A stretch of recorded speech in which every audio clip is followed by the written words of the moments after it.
Now, a new report claims that the US Inflation Reduction Act could create 600,000 jobs over the next 5 years. The analysis was conducted by the clean energy group E2.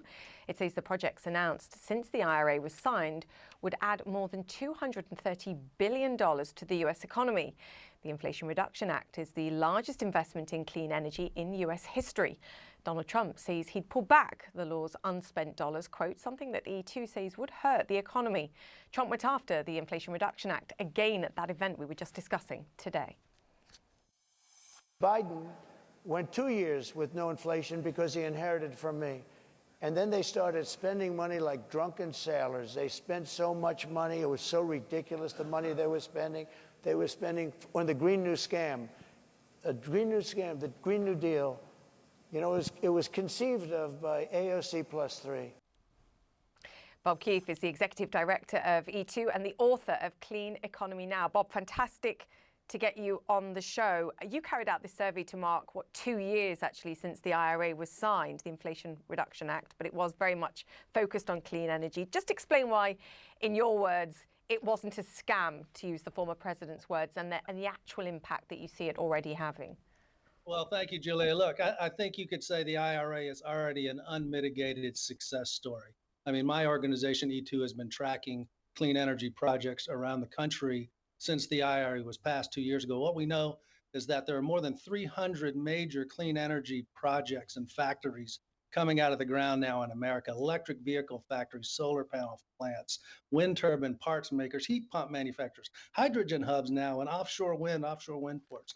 When is the last time we've seen that kind of investment in America? And it's not just tax money, it's not just grants.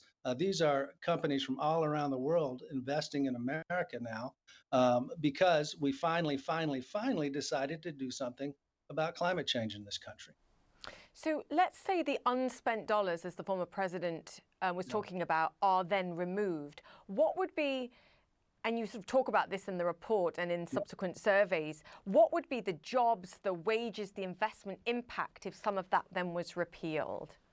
Well, Julia, we just polled more than 900 clean energy businesses around the country. And what they've said is 85% of them said the IRA is important or very important to their business. 53% said that they would lose business if it was repealed or rolled back. 21% said they'd have to lay off employees. 11% said they'd have to close or be forced to relocate to another country. So we already know that the IRA is working. It's creating jobs, driving investments all around America. We now know what will happen if it goes away, which is companies will cut back, workers will lose jobs, and frankly, America would become less competitive in what is expected to be a $23 trillion global marketplace for clean energy goods.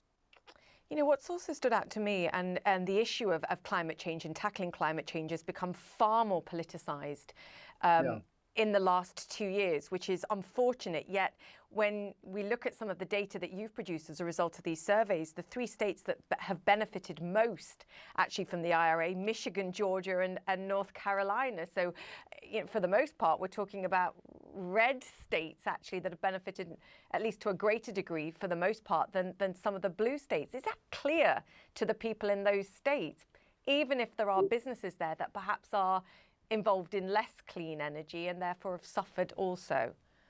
Well, look, when you look at those 350 major projects around the country, Julia, something like 60% of them are in Republican congressional districts. As part of the book, I traveled through Georgia and North Carolina, South Carolina, other parts of the country. And what I would say is that there's nothing political, there's nothing partisan about creating jobs, driving economic growth, bringing new opportunities to areas around the country that, frankly, were bypassed by previous economic transitions. You know, I went down to Dalton, Georgia, the congressional district of Republican firebrand Marjorie Taylor Greene. That's where a Korean company called Q-Cells is building one of the biggest solar panel factories in the Western Hemisphere, creating 4,000 jobs.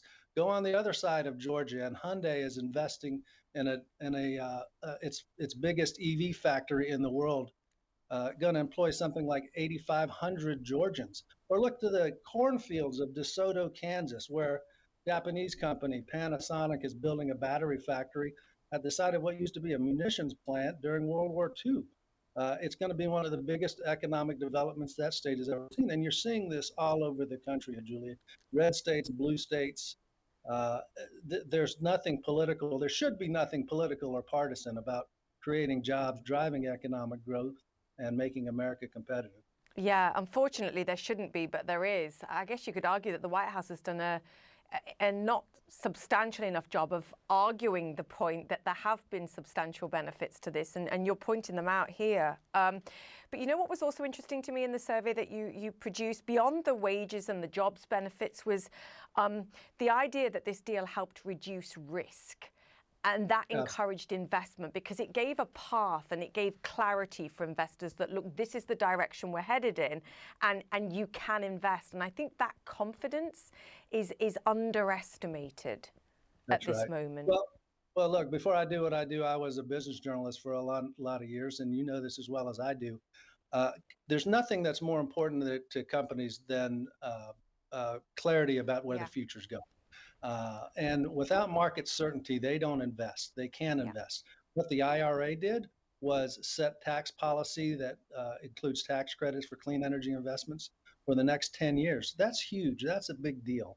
And that's why companies are now investing beyond government grants and loans and everything else. Companies, private sector companies, have invested more than $120 billion in private capital into these factories I'm talking about. And as long as we don't go backward, that money is going to continue to flow to the United States.